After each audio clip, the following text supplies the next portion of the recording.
शुरू में ही बता देना चाहता हूँ कि पॉलिटी के मैंने आपको एक नोट्स भेजे हैं, वो 46 पन्नों के हैं। उसके आखिरी 3 पन्नों पे ना one liner, Indian polity one liner लिखा है। मैं दावे के साथ कह सकता हूँ 10 में से कम 4-5 क्वेश्चन वहीं से आपको सीधे-सीधे देखने के लिए मिलेंगे। तो एक बार उसको रिवाइज़ कर लो, वो सारा पढ़ लिया है हमने। उसमें से लगभग 80% मैंने कवर किए हैं जितने भी बिंदु हैं, पर फिर भी एक बार खुद से देख लीजिएगा, कभी-कभी कोई चीज़ आपसे रह जाती है, जैसे वहाँ पे आपको पता होगा कि एन अमेंडमेंट ऑफ कॉन्स्टिट्यूशन में be initiated in both houses. तो ये वहाँ पे सारी इंफॉर्मेशन दोबारा से रिवाइज की गई है। 38 से लेके पेज नंबर 43 तक है जी वो। आपको जो मैंने नोट्स भेजे हैं, मैं स्क्रीन शेयर कर रहा हूँ अपनी आपके साथ।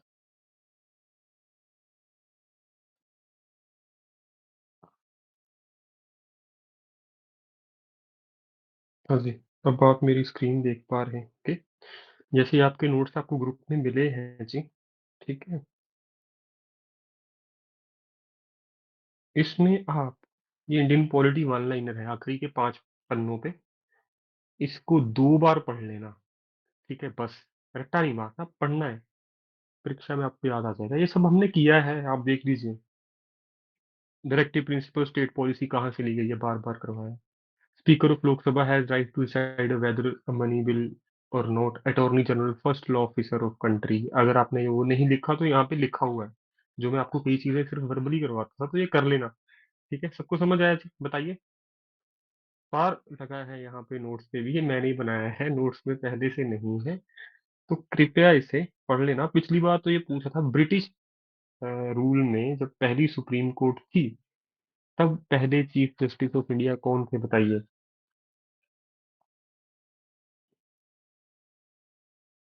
किसी को पता है? प्रीवियस ईयर पढ़ा होगा आपने, ऐसे मत करो। बताइए जी, बताइए। एलिजा करके उनका नाम है, सर ठीक है? पिछली, एलिजा इम्फे। हाँ, इम्फे, एलिजा इम्फे। उसके साथ साथ फर्स्ट सुप्रीम कोर्ट कहाँ स्टेब्लिश हुई थी, एक बार जल्दी जल्दी करवा देता हूँ। सर हिस्ट्री में कैलकाटा। करेंगे दोबारा। कैलकाटा। कलकत्ता। जगह का नाम फोर्ट विलियम्स।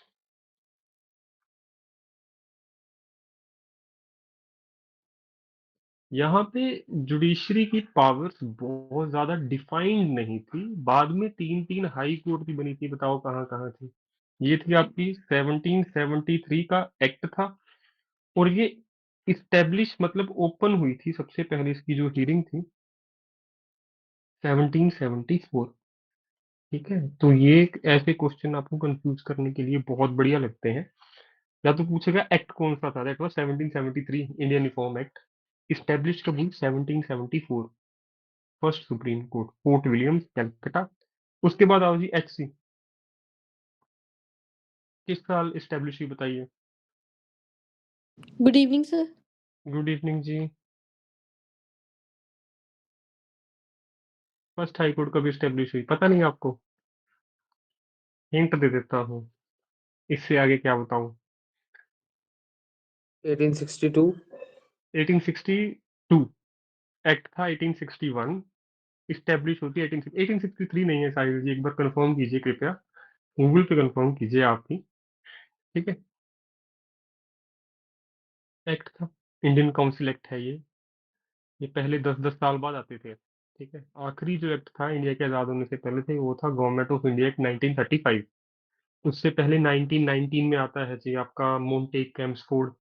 1909 में हम पढ़ेंगे मोरले मिंटो रिफॉर्म्स, ठीक है? और पूरी हिस्ट्री स्टोरी के जैसे पढ़ेंगे। नोट्स मत बनाना हिस्ट्री के, मैं एक्सपेरिमेंट करूंगा आपके साथ। 2 दिन 3 दिन लगे, 2 दिन में खत्म करूंगा सारी हिस्ट्री। बस सुन लेना, वो कहानी सुनाऊंगा कैसे कांग्रेस बनी, एक कहानी के जैसे सुनना उसको। लिखता मैं जाऊंगा, नोट्स आपको शेयर कर दूंगा, पर कहानी पे ज्यादा ध्यान देना। आपके दिमाग में वो सारी पिक्चर छपाने का काम करूंगा। फोटोज दिखाऊंगा आपको लोगों की, ठीक है, जो फेमस लोग थे। जैसे आपको एक थे रास बिहारी घोष, ठीक है? कौन थे वो रास बिहारी घोष? बोस कहता हूँ मैं उनको। जब सेपरेशन ऑफ कांग्रेस होगी इनटू, एक तो मॉडरेट थे, एक एक्सट्रीमिस्ट थे, और एक टाइम ऐसा भी आ गया था, जैसे आप मानो कि बीजेपी कांग्रेस आम आदमी पार्टी एक हो गए, कल को ये न्यूज में आ रहा है। इसका क्या मतलब निकालना चाहिए? मतलब इंडिया पे अटैक हो गया है, तो इंडिया में पहले ऐसा ही हुआ था कि कांग्रेस, मुस्लिम लीग, कांग्रेस की भी दो पार्ट, एक तो आपका मॉडरेट एक्सट्रीमिस्ट, ये तीनों ऑपोजिट आइडियोलॉजी की पार्टीज एक हो गई थी। ठीक है, ऐसा आजादी से पहले हुआ है 1916 में। ठीक है, तो वो बड़ी अच्छी चीज है, आप हिस्ट्री को पढ़ना वहां पे, तो लिखना मत उसको। ठीक है, दोस्तों कहानी जब सुनेंगे हो जाएगा। फर्स्ट हाई कोर्ट एक्ट है 1861। साहिल जी बताइए, हम करेक्ट है या गलत है? Established in 1862। कहाँ कहाँ थी जी?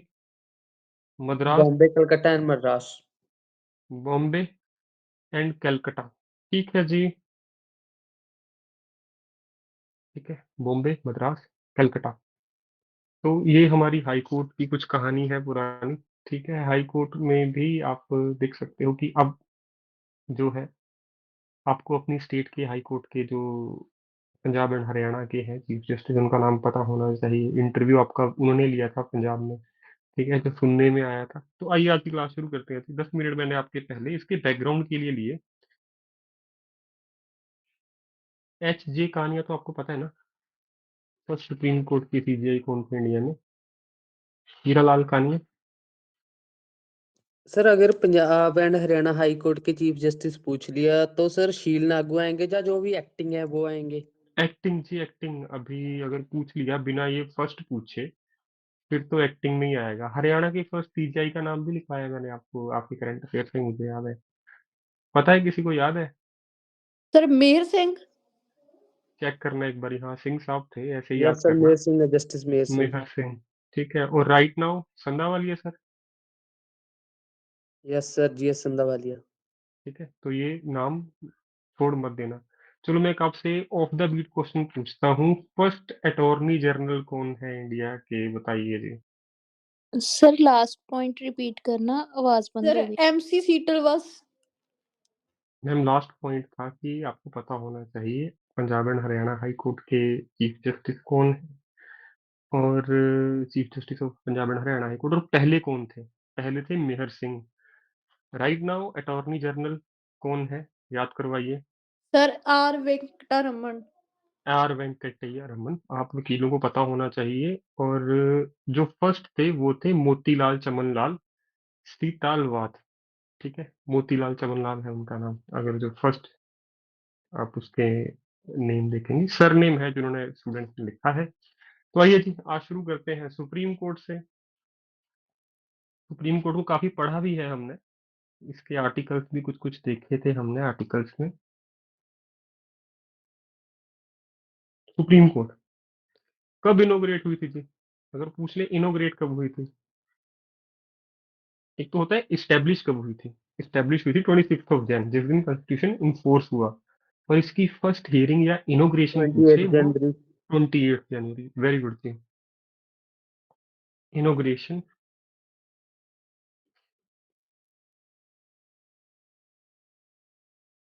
तो देखो, रिपब्लिक के डे के 2 दिन पहले 1950 में ही हम अपना नेशनल सॉन्ग अडॉप्ट कर रहे हैं, नेशनल एंथम अडॉप्ट कर रहे हैं। प्रेसिडेंट को भी उसी दिन हम अपॉइंट कर रहे हैं। क्यों?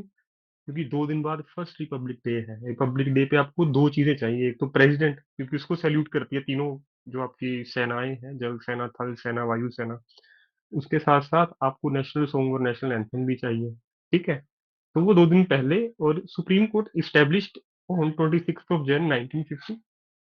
और इनोग्रेट कब होती है? That is 28 Jain 1950। ठीक है, supreme court succeeded which of the following body? अगर ये क्वेश्चन हो, आंसर पता है अगर मैं ऑप्शन भी ना दूं?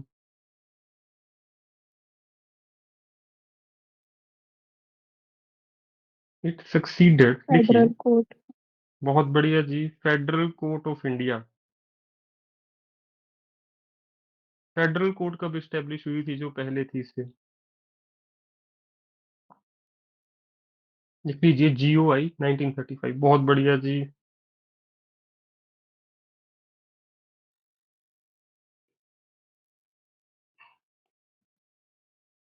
हिस्ट्री में आपको बताऊं, आधा घंटा लेगा। GOI, government of India act, ये बहुत इंटरेस्टिंग चीज है। म्यांमार हमसे 1935 में ही अलग होता है।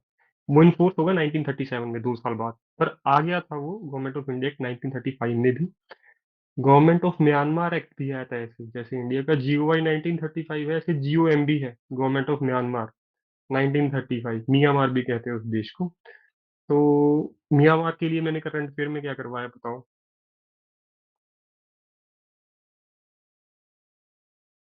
तो ओपीएम की रिलेटेड करवाया था। बिल्कुल जी, ओपीएम का हाईएस्ट प्रोड्यूसर बन गया है, पहले अफगानिस्तान था कितने साल, क्योंकि वहां पे सरकार गिर चुकी है, आर्मी रूल कर रही है। पहले अफगानिस्तान में भी यही हाल था। तो आगे आइए जी, आगे लिखिए, इसका पार्ट और चैप्टर बताइए जी।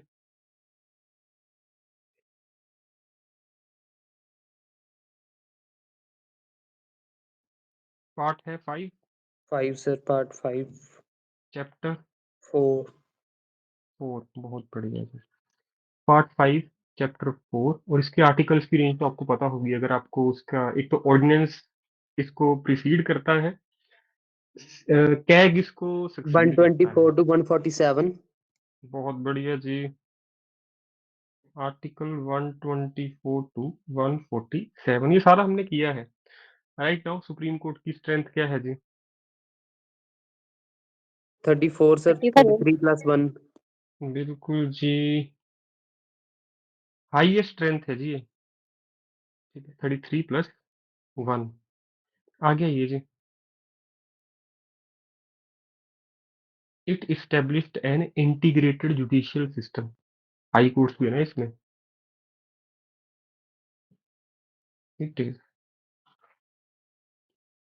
established under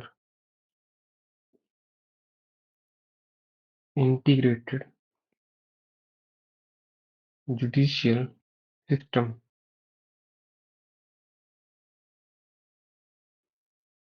that is high court below it। ठीक है, आगे आइए जी।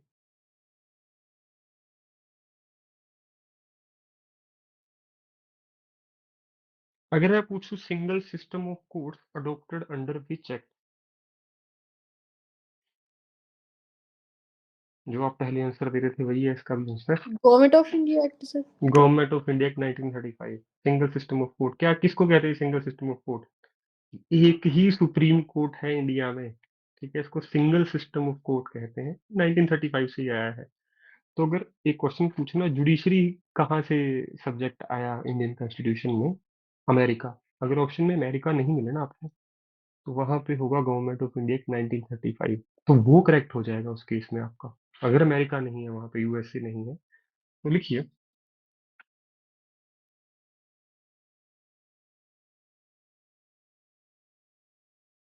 Single system of court was, ये उसमें कवर नहीं होता तो इम्पोर्टेंट क्वेश्चन है, adopted from GOI 1935। Who can increase the strength of supreme court और decrease the strength? Parliament. Very good जी, पार्लियामेंट लिख लीजिए, बहुत इंपॉर्टेंट पॉइंट है। Parliament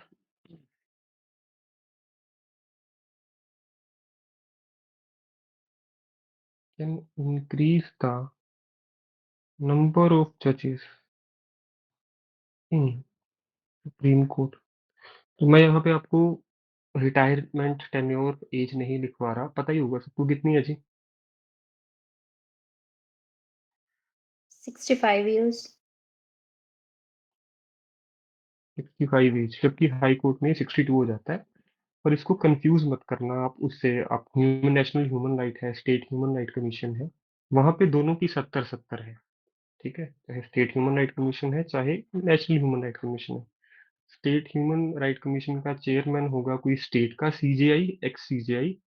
national human right commission का चेयरमैन होगा कोई सीजेआई ऑफ इंडिया, जैसे अभी अरुण शर्मा है, सबको पता है ना, अभी sir chairman of. Arun Mishra.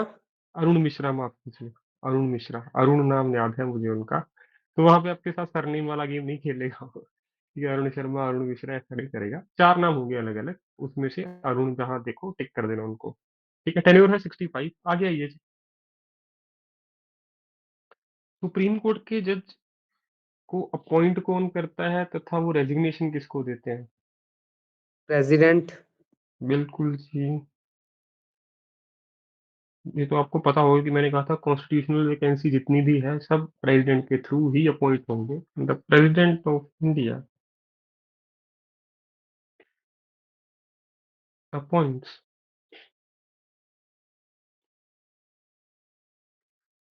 ऐसी जजेस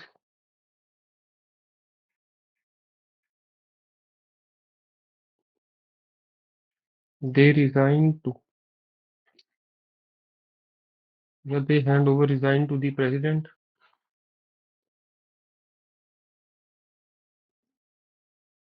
parliament can remove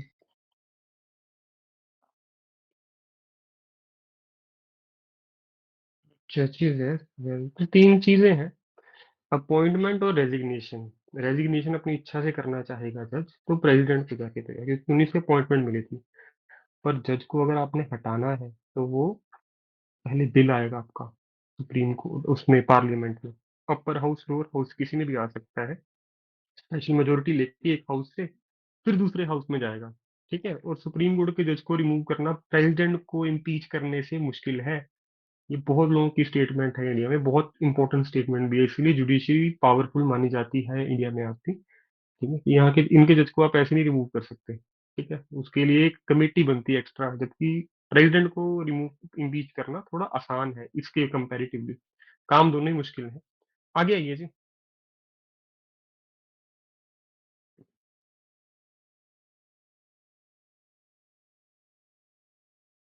who is guarantor of fundamental rights to the citizen, that is supreme court. इसको आर्टिकल 32 में मेंशन किया गया है, मैंने पहले भी लिखा है आपको। आगे आइए जी। आपको आर्टिकल 129 याद है? जल्दी बताओ मुझे। Sir court of record. Court of record 130 Seat Place of of Supreme sitting. Seat. Court. Delhi 137 sir review Review. Jurisdiction. Judicial review पता है सबको।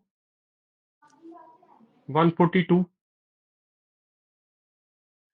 चार आर्टिकल तो सबको पता होने चाहिए, जो आपसे पूछता है एक बार नोट्स में दोबारा देखो जाके। ये चारों के चारों के आगे मैंने Stay तीन को decisive, sir. Sir Curative petition. नहीं नहीं नहीं sir marriage 142 related Complete petitions this, डाल sir. रहे हैं अभी 142। मैं आपको कीवर्ड्स लिख देता हूँ यहाँ पे। ठीक है, उसको भर लेना, आप इतना काम करोगे तब भी आपका काम हो जाएगा। सबसे पहले जिनको नहीं पता चुपचाप भर लो या कमेंट कर दो, बोलना मत। इसका आर्टिकल पता होना चाहिए जी।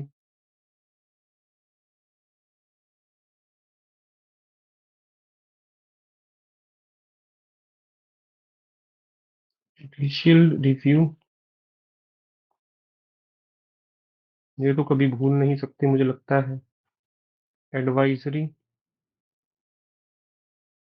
जूरिस्डिक्शन उसके बाद लिखिए जी।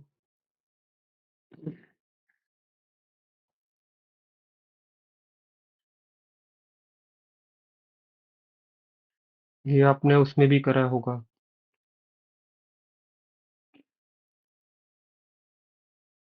अपील इन सिविल मैटर, ये जुडिशरी में भी पढ़ते हो आप। अपील इन क्रिमिनल मैटर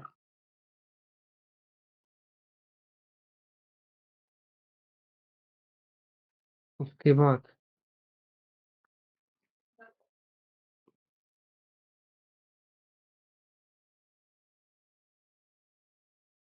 मतलब इसकी जजमेंट बाइंडिंग है सबके लिए इंडिया में, तो supreme court is highest court ऐसे लिखा है मैंने।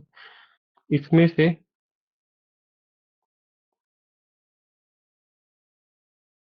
कुछ कुछ भर देता हूँ मैं आपके लिए।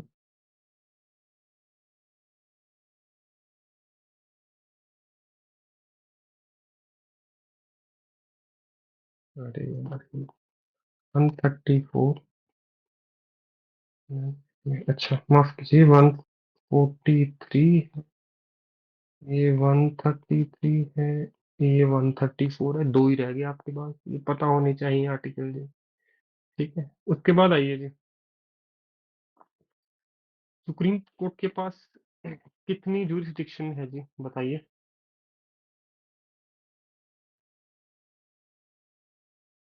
जितने आपके फोर। फंडामेंटल राइट, सर 6 है। नहीं, पहली तो है ओरिजिनल ज्यूरिसडिक्शन, यस फिर सर। है रिट ज्यूरिसडिक्शन, फिर है एपिलिएट ज्यूरिसडिक्शन, फिर है एडवाइजरी ज्यूरिसडिक्शन, यही लिखे फिर हैं मैंने यहाँ पे, फिर है कोर्ट ऑफ रेकर्ड, एंड है पावर ऑफ जुडिशियल रिव्यू। ठीक है, तो 6 है, इनके अलग अलग आपको पता होने चाहिए जुरिस्डिक्शन में जो पार्ट आगे दिए गए हैं। और उसी के मैंने आर्टिकल लिखा है, इसमें ज्यादा पढ़ने की आपको जरूरत नहीं है, कोई फायदा नहीं होगा। उसके बाद कुछ इंपॉर्टेंट केसेस लिख लो जी सुप्रीम कोर्ट के। मैं इसके नोट दूंगा आपको, मैंने नोट्स बनाए हैं इसके केसेस के, बस एक बार गो थ्रू हो जाना, आपको पता होगा। जैसे सबसे पहले है जी गोलकनाथ केस। कब हुआ था जी बताओ, बहुत इंपॉर्टेंट है ये।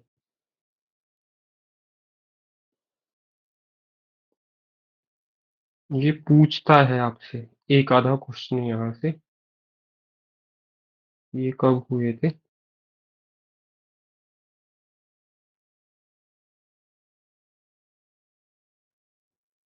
ये पहले पूछता था केशवानंद भारती के, अब तो मुझे लगता नहीं है इतने यदि क्वेश्चन पूछेगा कि प्रियम्बल ही पार्ट है इंडियन कॉन्स्टिट्यूशन का। केशवानंद भारती केस में डिसाइड हुआ। फिर गोलकनाथ केस आया कि आप कॉन्स्टिट्यूशन में ऐसा कुछ नहीं कर सकते जिससे उसका बेसिक स्ट्रक्चर इम्पैक्ट हो। ठीक है, ये है केस। तो मैं नोट्स इसके अच्छे से तैयार किए, डोंट वरी, हैंड रिटन है, एक बार पढ़नी है आपको, सारे दोबारा से रिवाइज हो जाएंगे। मिनर्वा मिल्स केस,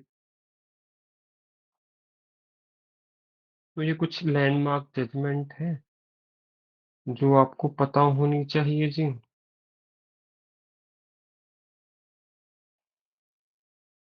ये थी जी 1967, राइट इट डाउन जी, इम्पोर्टेंट केसेस और इनके साल।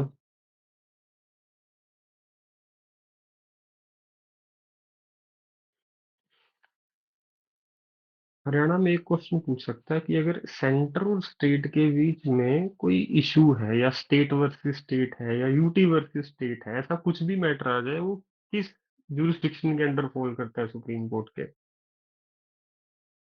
ओरिजिनल। Original jurisdiction. तो मैं मुझे बताइए कि एसवाईएल का केस क्या ओरिजिनल जुरिस्डिक्शन में आता है या किसी और जुरिस्डिक्शन में। Sir original. बताइए बताइए, कोई छात्र बोलने वाले थे, लिखिए। Under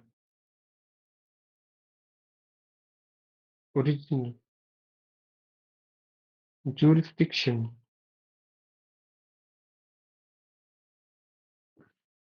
SC decides the dispute between state versus state, center versus state,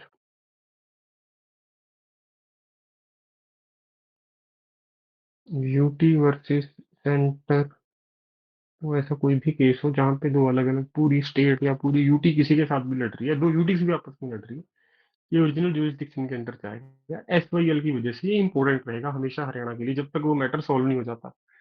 ठीक है, उसके बाद आइए जी,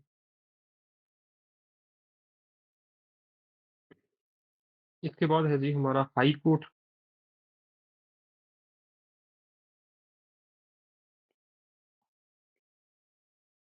भारत में कितने हाई कोर्ट है, मैंने लिखवाया था आपको एक दिन।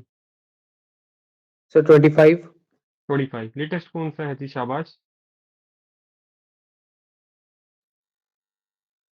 High court of Telangana. High court of Telangana. तो आइए जी,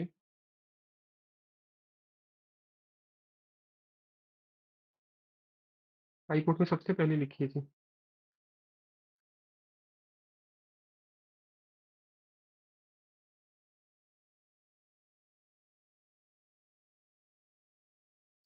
हाई कोर्ट इन इंडिया।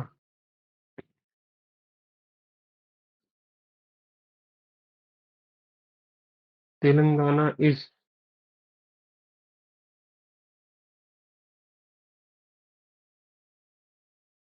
तो मैं आपसे क्वेश्चन पूछना चाहता हूँ, biggest high court as per area of jurisdiction. Allahabad high court sir. Very good जी, क्या बात है, ये नोट्स में नहीं था। कंफर्म करो सर। और नंबर ऑफ स्टेट हाईएस्ट किस में है जी?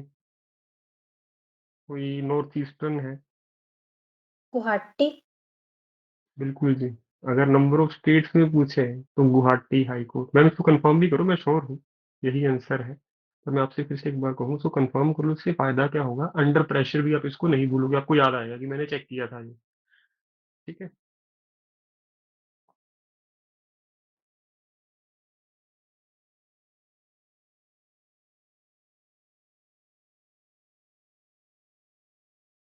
बताना मैम एक बार चेक करके।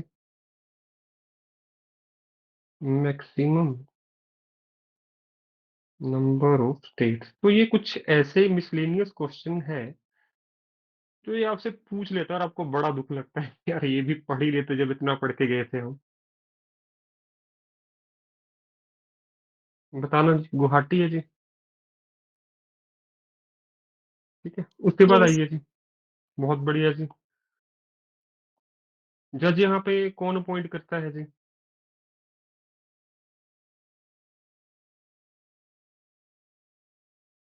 प्रेसिडेंट। प्रेसिडेंट।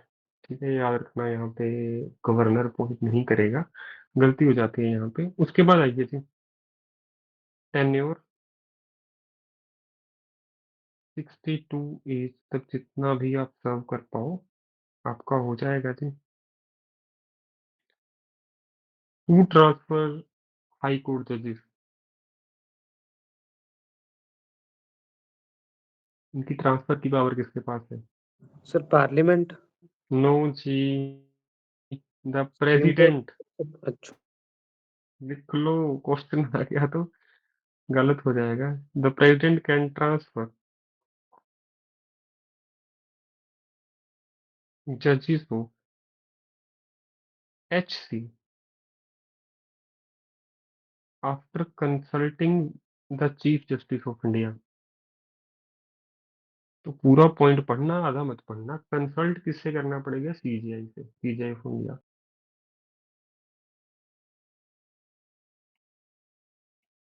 इस पॉइंट को ध्यान से पढ़ लो। ट्रांसफर करेंगे तो प्रेसिडेंट, पर एडवाइस किसकी लगेगी, किसकी लिस्ट कौन भेजेगा ट्रांसफर की? That is CJI। अगर आप उसको इन डेप्थ समझना चाहो कि ट्रांसफर लिस्ट कौन भेजेगा, CJI।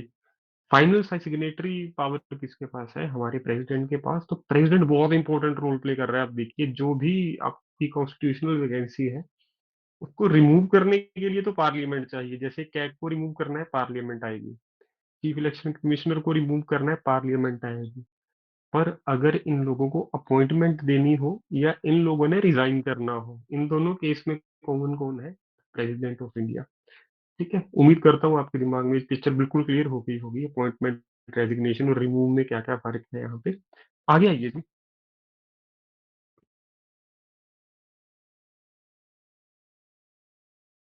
मुझे बताइए, क्या आर्टिकल 226 केवल आपके फंडामेंटल राइट्स को कवर करता है या अदर मैटर्स को भी कवर करता है?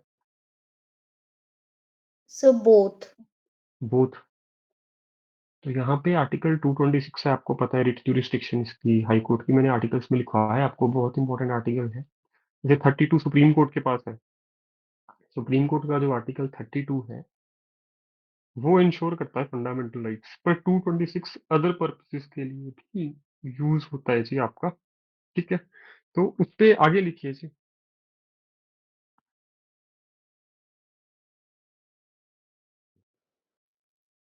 इसको मैं खाली ही छोड़ूंगा क्योंकि बाद में कोई नोट्स पढ़े से काम आ जाए।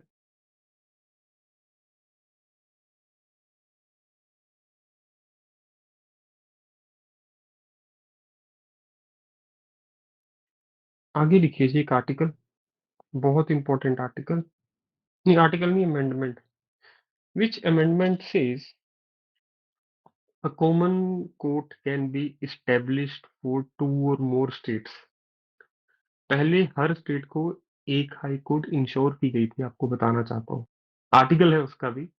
पर फिर हमने कॉन्स्टिट्यूशन में अमेंडमेंट करी जिसको आप बोलते हैं 7th अमेंडमेंट। उससे क्या इंश्योर किया गया कि दो या दो से ज्यादा स्टेट्स के लिए भी एक कॉमन हाई कोर्ट हो सकती है। पंजाब एंड हरियाणा इसकी क्लासिकल एग्जाम्पल है।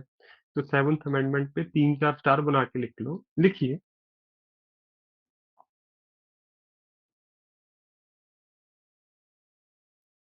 Seventh amendment act of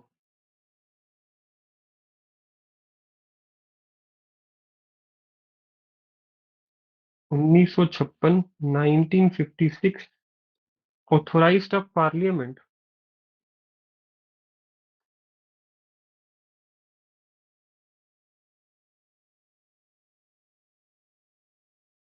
to establish common high court for two or more states।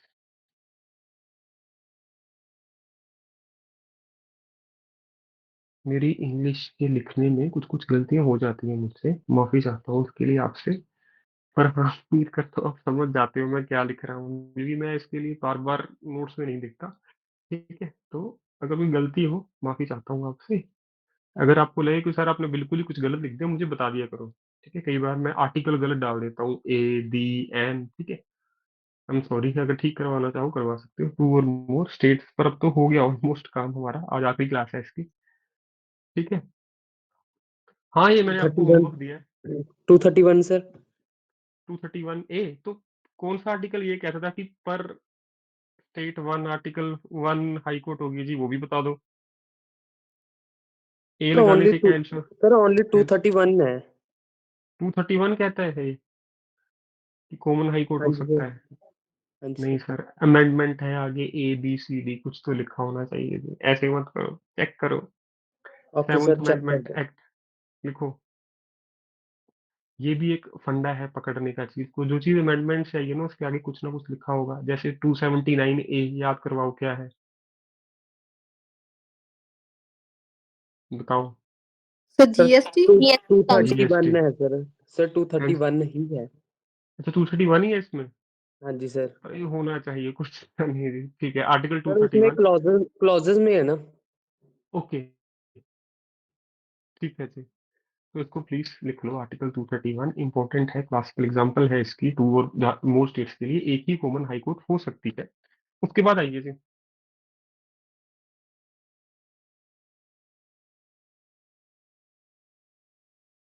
Next सबसे इंपॉर्टेंट जहां से क्वेश्चन पूछा जा सकता है जी, subject distribution.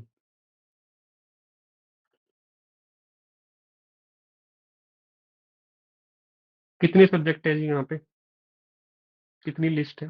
3 sir 3। Power distribution की। पहली है जी, लिखिए, यूनियन लिस्ट। इसमें आपने करना कैसे है, लिख लो यूनियन। इसमें ज्यादा नहीं पढ़ना आपने, स्टेट, दो दो नंबर याद करने पड़ेंगे, तब जाके आपका काम होगा।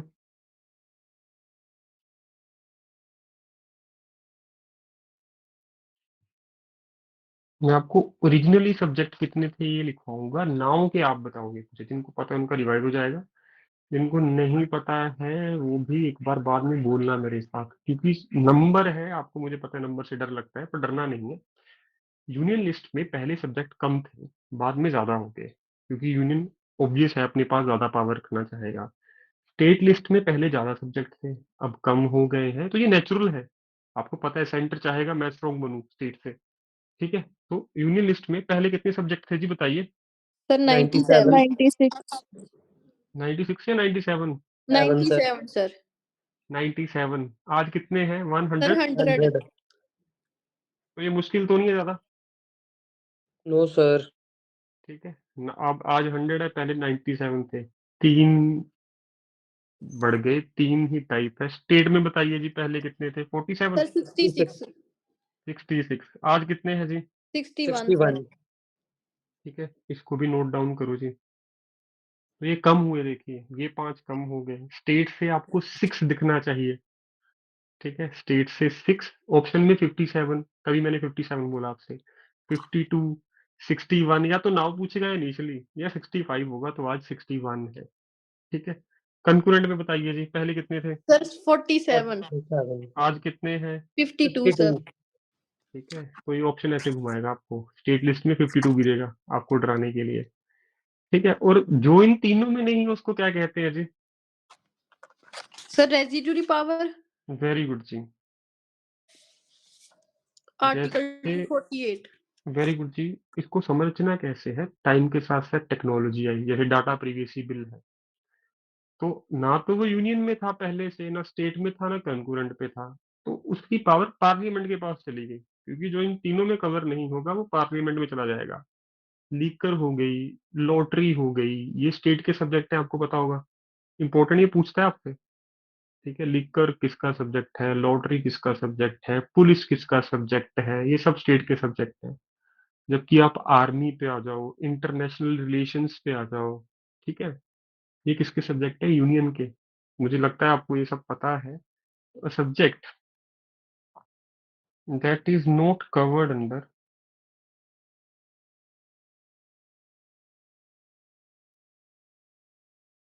Any list mentioned above is known as, residuary का मतलब ही होता है बचा खुचा।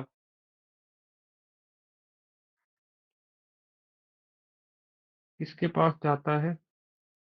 Parliament can it automatically comes under parliament।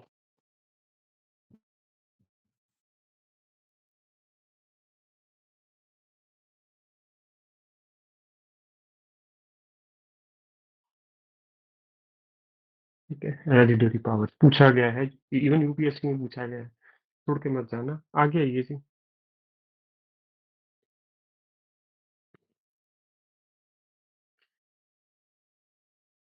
Finance commission का आर्टिकल याद है जी आपको? 280। 280, बहुत बढ़िया जी। आगे आइए जी, स्टेट गवर्नमेंट के बारे में भी कुछ लिख लेते हैं, लास्ट पॉइंट है जो हमारा आज का। इसके बाद मैं जल्दी जल्दी आपको सारे पॉइंट कवर करवाऊंगा। स्टेट गवर्नमेंट में क्या क्या है जी? सबसे पहले, who is executive head of state? Sir governor. Governor. बहुत बढ़िया जी। कौन है गवर्नर इस टाइम हरियाणा के? बंडारू दत्तात्रेय। क्या है जी? भंडारी बंडारू दत्तात्रेय। दत्तात्रेय। ठीक है, इनका नाम चेक कीजिएगा, स्पेलिंग में भी गलत हो, पर हाँ जरूरी है आपको हिंदी में इनका नाम पता हो, क्योंकि स्पेलिंग बदल जाती है नाम की वहां पे भी। ठीक है, जैसे राम को रामा लिख देगा, ठीक है, तो उससे फर्क नहीं पड़ने वाला, वो राम ही है। तो भंडारी दत्तात्रेय जो करंट गवर्नर है, उनका नाम बहुत इंपॉर्टेंट रहता है, आपके एडवोकेट जनरल जी बलदेव जी। ठीक है, उनका नाम भी आपको पता होना चाहिए, लिखवाया है मैंने। बलदेव महाजन। बिल्कुल जी, current governor of Haryana Bhandari Dattatreya, इनका नाम पता होना चाहिए। और गवर्नर को पॉइंट कौन करता है, मैंने लिखा है आपको, क्योंकि ये जुडिशियल वो है, कॉन्स्टिट्यूशनल पोस्ट है, प्रेसिडेंट। सर बताइए। प्रेसिडेंट। प्रेसिडेंट। आगे आइए जी, कौन सा आर्टिकल कहता है कि एक गवर्नर दो या दो से ज्यादा स्टेट्स का भी हो सकता है? ये इंपॉर्टेंट है। आर्टिकल 158। देखो इसके आगे अमेंडमेंट लगा है, मतलब पहले हर स्टेट को, हाँ अब किसी स्टूडेंट ने नाम लिखा है जी, स्पेलिंग मिस्टेक थी मेरी, बंडारू दत्तात्रेय। ठीक है, बंदारू है जी, कोई चिंता नहीं है।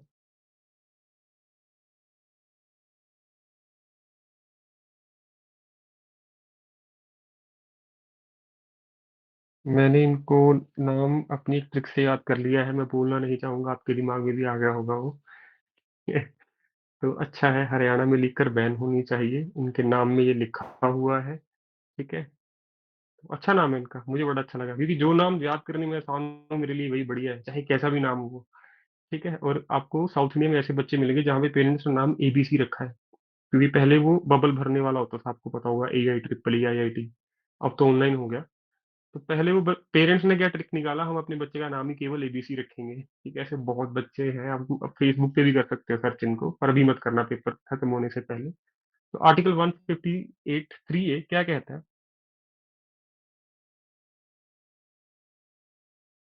Same person can be appointed as governor of 2 or more state.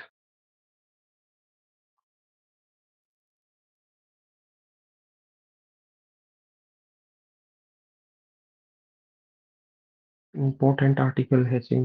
कुछ ये हटके आर्टिकल होते हैं, इसको तभी हमने वहां कवर नहीं किया, इसकी इंपॉर्टेंस ज्यादा है, इसको आप अलग से पढ़ो, ज्यादा अच्छा रहेगा।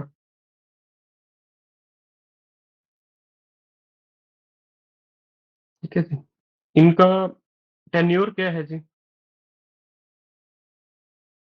During the pleasure of president पर मैक्सिमम पीरियड कितना हो सकता है जी?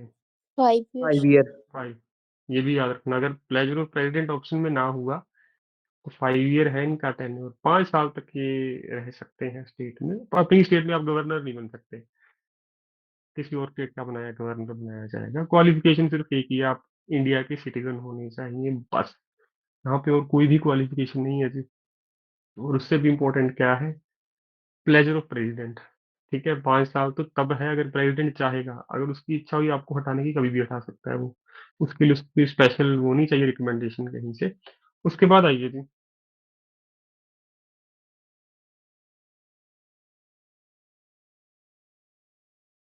आर्टिकल 163 क्या कहता है? देखिए,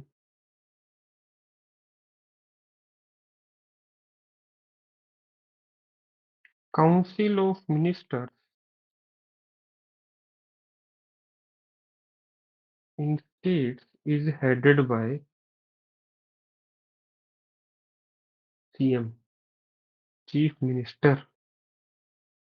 ठीक है, तो इस ये छोटे से पॉइंट थे जो आपको पता होने चाहिए। स्टेट गवर्नमेंट में एक तो गवर्नर इम्पोर्टेंट है, गवर्नर 2 or more स्टेट्स का भी एक इंसान रह सकता है। और गवर्नर की मिनिमम एज क्या होती है जी, सर एक बताइए? 35 ईयर एज भी है। बिल्कुल जी, वही लिख रहा हूँ, वही लिखवा रहा हूँ। मिनिमम एज ऑफ गवर्नर जितनी वाइस प्रेसिडेंट की है, जितनी प्रेसिडेंट की है, इनकी भी उतनी है।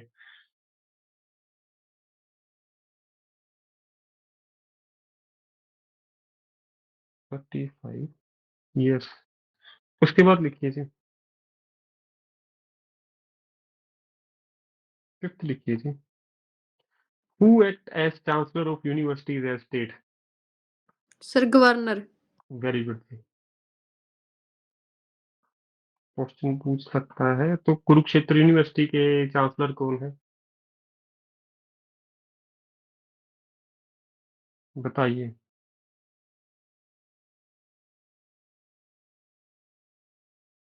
Sir governor of Haryana. बिल्कुल जी। बलदेव जी, या फिर बंडारू आपके दत्तात्रेय। भंडारी दत्तात्रेय जी।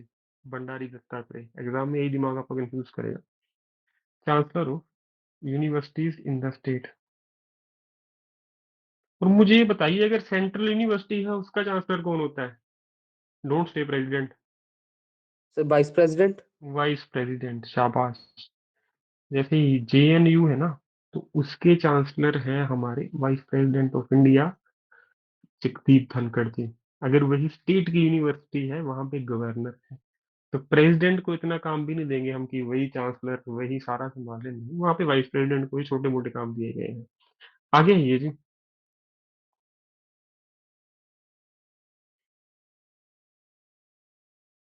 जो सेंटर में अपॉइंटमेंट प्रेसिडेंट दे रहा है ना, जैसे आपका अटॉर्नी जनरल है, who appoints attorney general? President. अब स्टेट में एडवोकेट जनरल आ गया, अब सब स्टेट्स के अलग अलग एडवोकेट जनरल है, तो यहाँ सिर्फ हाई कोर्ट के जज तक ही जो है प्रेसिडेंट के सामने। एडवोकेट जनरल के लिए प्रेसिडेंट नहीं आएगा अपॉइंट करने, यहाँ पे कौन आएगा जी, बताइए? गवर्नर। गवर्नर, शाबाश। गवर्नर अपॉइंट्स, जो तीन इंपॉर्टेंट है वही लिखवा रहा हूँ, लिख लीजिए। Advocate general of state,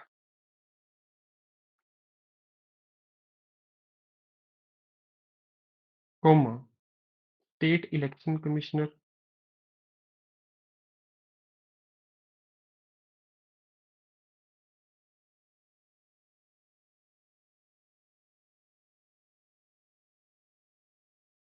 and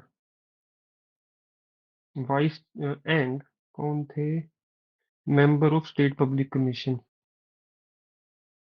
chairman को भी यही पॉइंट करते हैं, members of state service commission.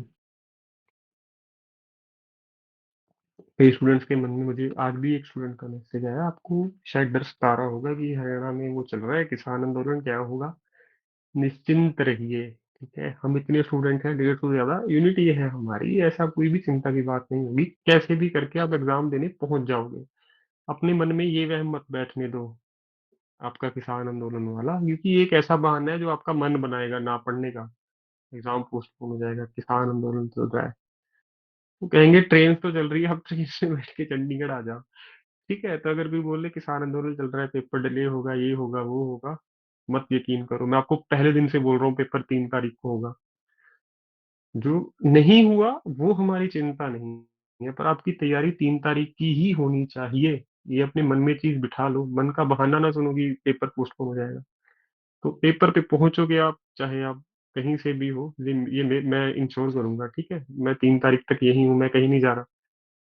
मैंने आपके पेपर के बाद ही जाना है विदेश, वरना मैं पहले जा सकता था। ठीक है, तो भी वेट कर रहा हूँ आपका पेपर भी हो जाए अच्छे से, अच्छा रिजल्ट आए, फिर मैं खुशी खुशी जाऊँ। ऑनलाइन ही क्लासेस होगी तो मेरी कोई चिंता भी नहीं है। तो डरो मत चीज से, ठीक है, कुछ ही अफवाहों पे ध्यान बिल्कुल मत दो, कुछ भी हो जाए। आगे आइए जी।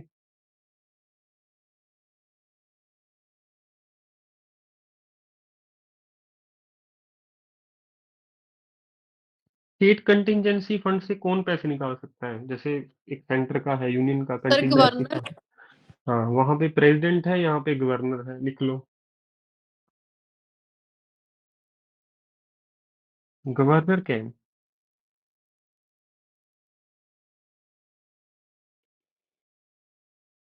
एडवांस आउट ऑफ द, मतलब पैसे निकालना,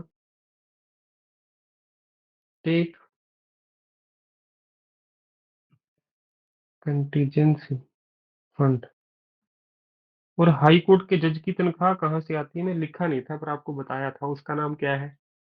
state consolidated fund sir. Consolidated funds, इनकी सैलरी कंसोलिडेटेड फंड से आती है। सुप्रीम कोर्ट के जजेस की सेंटर कंसोलिडेटेड फंड से जाती है।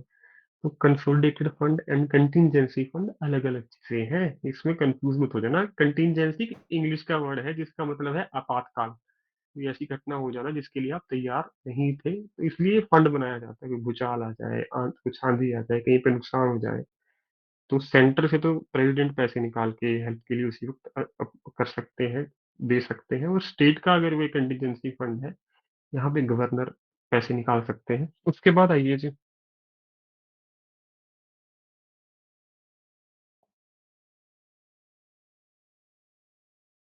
जो 6 स्टेट्स के पास आपका 2 हाउसेस है, बाई कैमरल सिस्टम है, उनका नाम याद है ना आपको?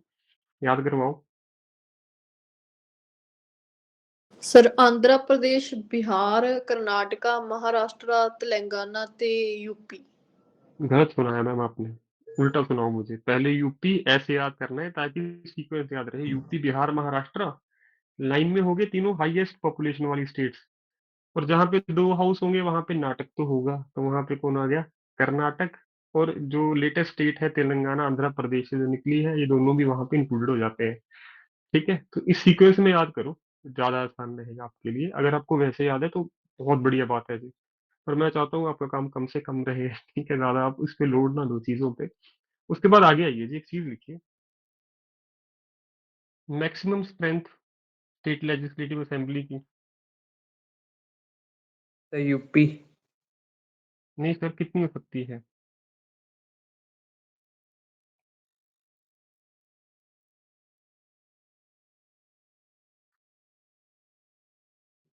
सर मतलब हाईएस्ट नहीं पता, नॉट लेस देन 40 नहीं होनी चाहिए सर। 500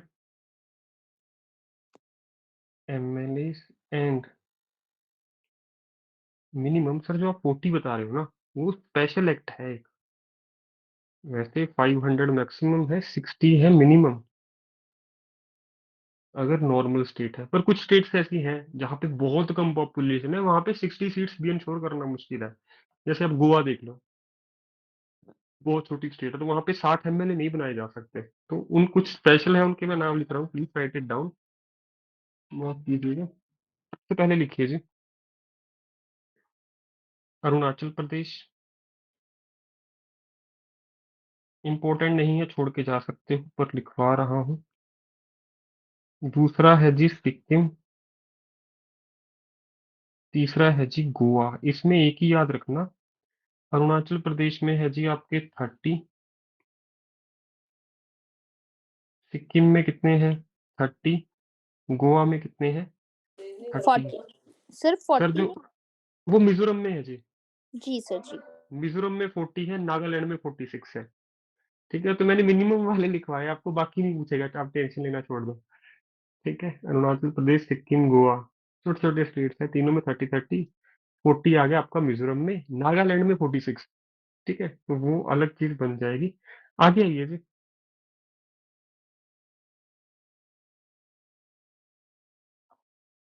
यहाँ पे कितनी एज होनी चाहिए जी आपकी स्टेट लेजिस्लेटिव असेंबली में मिनिमम? सर 25। Very good. जो पार्लियामेंट में है, और लेजिस्लेटिव काउंसिल में? Sir 30।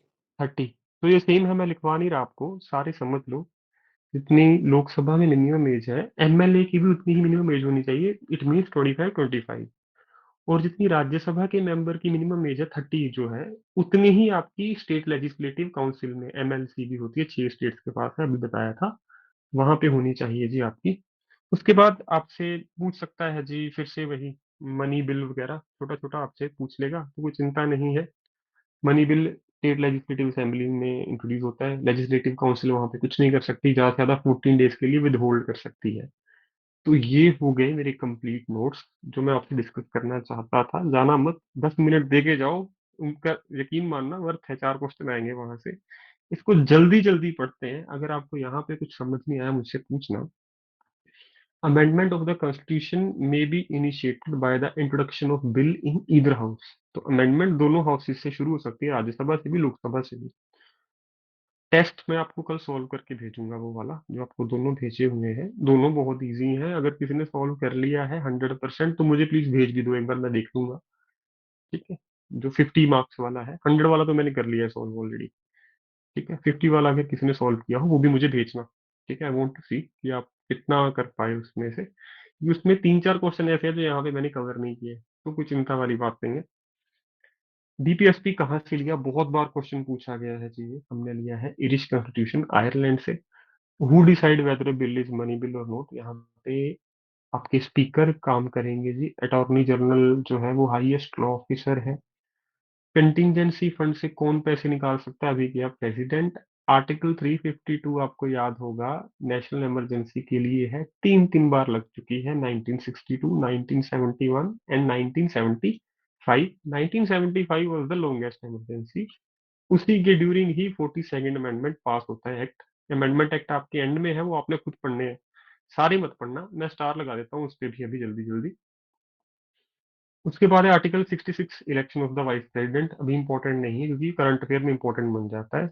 Salary and allowances of governor, state consolidated fund, अभी आपको बताया। जीवी के राव कमेटी पंचायती राज पे थी, जो 1985 में बना।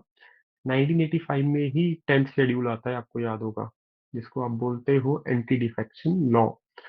उसके बाद है जी member of council can hold, आप ज्यादा से ज्यादा कितने टाइम के लिए मिनिस्टर बन सकते हो, जब पार्लियामेंट में बैठ सकते हो, 6 महीने के लिए, अगर आप इलेक्टेड नहीं हो। 6 महीने के अंदर अंदर इलेक्टेड होके आना पड़ेगा। 6 फंडामेंटल राइट है, पहले एक राइट टू प्रॉपर्टी भी था, but right now it is article 300 A, that is our legal right, right to property. उसका पहले आर्टिकल कौन सा था, याद करवाओ मुझे, राइट टू प्रॉपर्टी का। 31। Very good. President of India, executive head of India, article 72 pardoning power है इसकी। Impeachment of president, both houses कहीं से भी शुरू हो सकती है। Article 56 deals with the tenure of the president. 61 बहुत बार पूछा गया, तो 61st अमेंडमेंट और आर्टिकल 61 बहुत प्यार है। 61st अमेंडमेंट क्या है बताओ, आपकी एज से रिलेटेड है। एज 18 तो 21 ਕੀਤੀ ਸੀਗੀ। हाँ, कब हुई थी जी, 1989 में, 10 9. 1989। ठीक है, ये तब हुआ था। एक्ट था 1988 का, और ये इन्फोर्स कब हुआ 1989 में, तो हमारी एज पहले 21 साल थी वोट करने की, बाद में 18 हुई है 1989 में, हमें याद होना चाहिए। उसके बाद है जी, आपको बेरूबारी केस 1960 का पता होना चाहिए कि preamble is not a part of constitution. मैंने तीन के दो केस और लिखवाए आपको, एक तो गोलकनाथ है, केशवानंद भारती, वो भी पढ़ के जाना, कई बार आसान क्वेश्चन भी पूछ लेता है वो आपसे। 42nd अमेंडमेंट एक्ट, इसको आप मिनी कॉन्स्टिट्यूशन भी कहते हो। और ये अमेंड किया गया था, इसमें प्रियम्बल 3 वर्ड जोड़े गए थे, आपको याद होगा। पहले सिर्फ और सिर्फ हम सोवरन थे, सोशलिस्ट, सेक्युलर, डेमोक्रेटिक, रिपब्लिक, ये बाद में बने हम, ठीक है। उसके बाद अजी, parliamentary form of government, council of ministries headed by PM, और यही अगर स्टेट में हो तो हेडेड बाय सीएम। अभी हमने आर्टिकल किया 163, आपको याद होगा। इंडिपेंडेंस ऑफ जुडिशरी हम यूएसए से लेके आए हैं जी। Preamble of the constitution describe the India is a secular state. शुरू कहाँ से होता है? We the people of India, we के बाद कोमा है, याद रखना। और जो sovereign, secular, socialist, democratic, republic, उसकी जो सीक्वेंस है रट्टा नहीं मारनी, डिक्शनरी में उल्टा चल पड़ना बस। राइट टू लेफ्ट हम लिखते हैं, लेफ्ट टू राइट है, वहां पे उल्टा कर देना डिक्शनरी के अकॉर्डिंग, तब भी आपका आंसर ठीक आ जाएगा। ये इंपॉर्टेंट नहीं है यूथ पार्लियामेंट कब कॉन्स्टिट्यूट हुई थी।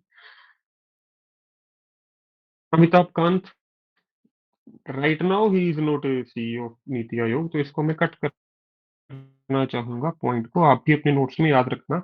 ये करंट अफेयर में इसमें सुब्रमण्यम जी है, ठीक है। राजीव कुमार अब नहीं है, इन दोनों को कट कर दो। तो यहाँ पे करंटली कुछ भी लिखा हो इन पॉइंट्स में, वो आप छोड़ देना, ठीक है।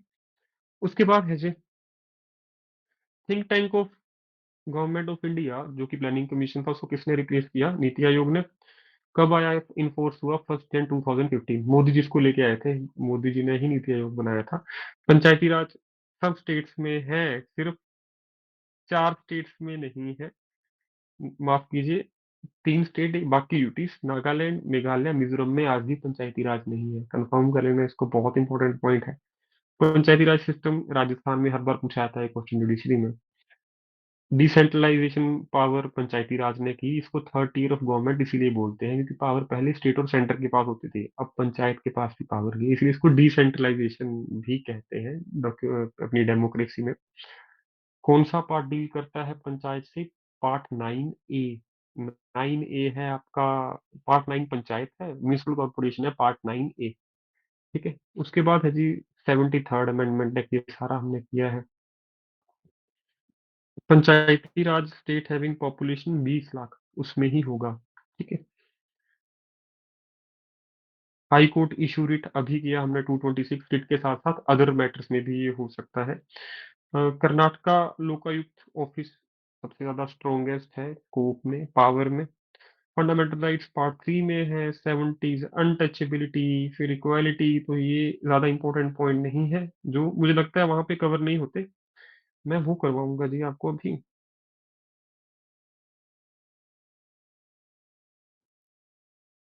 ये लिखो जी, सबसे पहले तो number of seats reserved for scheduled caste in Lok Sabha. Right it down, मैंने नहीं लिखवाया आपको, इंपॉर्टेंट है, इलेक्शन आ रहे हैं लोकसभा के।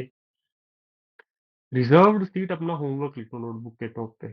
शेड्यूल्ड कास्ट के लिए कितनी है, शेड्यूल्ड ट्राइब के लिए कितनी है, इन दोनों को ऐड करके कितनी होती है? शायद 120 समथिंग है, ठीक है। कंफर्म करना कोई। नंबर ऑफ सीट रिजर्व्ड इन, हाँ बिल्कुल इसको कंफर्म करो, मैंने तभी कहा आपसे, इन लोकसभा, ठीक है। तो ये पॉइंट अलग से आप कंफर्म करो गूगल पे, सबके लिए करो, केवल शेड्यूल्ड कास्ट के लिए नहीं करना। तो ये इंपॉर्टेंट क्वेश्चन है क्योंकि इलेक्शन लोकसभा के बस आप एग्जाम के बाद हो ही जाएंगे बिल्कुल। उसके बाद आइए जी, सिंगल सिटीजनशिप हमने यूके से ली, ये मैंने करवाया है, आर्टिकल 148 करवाया है। कॉन्स्टिट्यूंट असेंबली, कॉन्स्टिट्यूशन डे कब होता है? 26 जनवरी या 26 नवंबर? 26 26 नवंबर। नवंबर। 26 नवंबर। और ये क्वेश्चन बहुत बार पूछा गया है जी, कॉन्स्टिट्यूशनल राइट, आप इसको बाद में कहना, पहले लीगल राइट कहेंगे हम इसको। एग्जाम में लीगल राइट पे क्वेश्चन पूछा था, तो ये पॉइंट प्रीवियस ईयर सारे क्वेश्चन के आंसर दे रहे हैं पॉइंट से, ठीक है। उसके बाद है जी, सीबीआई किसके अंडर है जी आपका? Ministry of personal training of ministry of personal, ये इंपॉर्टेंट है जी। सीबीआई एंड ईडी बहुत इंपॉर्टेंट है। ईडीआई के मैंने आपको नए हेड का नाम भी लिखवाया था, याद होगा आपको। सर राहुल नवीन। बिल्कुल, नवीन, न्यू, ऐसे याद करो ईडी को। ठीक है। उसके बाद है जी, माफ कीजिएगा, ये है हेडक्वार्टर ऑफ सीबीआई, आपसे नहीं पूछेगा। ट्रेनिंग कहाँ पे होती है ये भी नहीं पूछेगा, अकेडमी, इसको छोड़ सकते हो आप। पर हाँ, इस्टेब्लिश कब हुई थी, मैंने आपको करंट अफेयर्स में लिखवाया था, फर्स्ट इमरजेंसी के लगभग 1 साल बाद। उसके बाद है जी, क्रीमी लेयर की जो ओबीसी में लिमिट है, कितनी है ओबीसी? इंडिया में हाईएस्ट पॉपुलेशन है इस टाइम, ये बात पता होना चाहिए आपको। फैक्ट ओबीसी पे क्वेश्चन पूछना बनता है राइट नाउ, क्योंकि अगर आप वहां भी जाओ, बिहार में हाईएस्ट पॉपुलेशन किसकी है जी, बताइए। Sir sir EWS. Extremely backward class. Extremely backward class, EBC जिसको आप कह सकते हो। तो ये क्वेश्चन बहुत इंपॉर्टेंट बन जाता है। क्रीमी लेयर ओबीसी में कितनी लिमिट है? 8 lakh.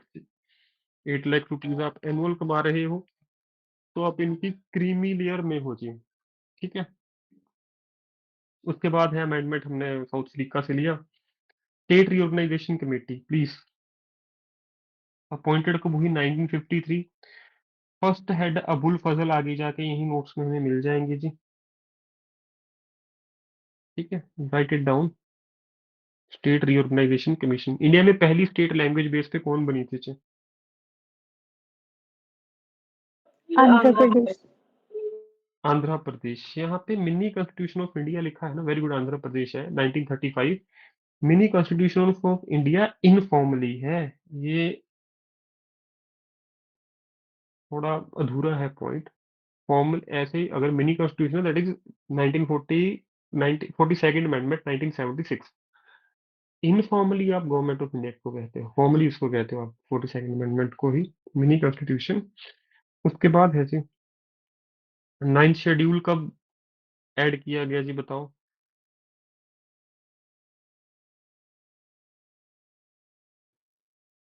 First sir first amendment amendment. 1951। 1951, first amendment के टाइम पे। बहुत बढ़िया जी। तो मैं आपसे यही कहूंगा, अब सारे मैं करवा नहीं रहा, समय ज्यादा हो गया है, माफ कीजिए। तो कृपया इन पॉइंट्स को एक बार गो थ्रू हो जाना। ठीक है। अमेंडमेंट्स जो होंगी वो मैं केसेस के साथ आपको इंपॉर्टेंट इंपॉर्टेंट लिख के भेजूंगा, ज्यादा से ज्यादा 15 अमेंडमेंट्स करनी है, इससे ज्यादा नहीं। ठीक है। तो इतना ही आपका काम है। लेटेस्ट अमेंडमेंट का नाम बता के आप छुट्टी कर सकते हो आज।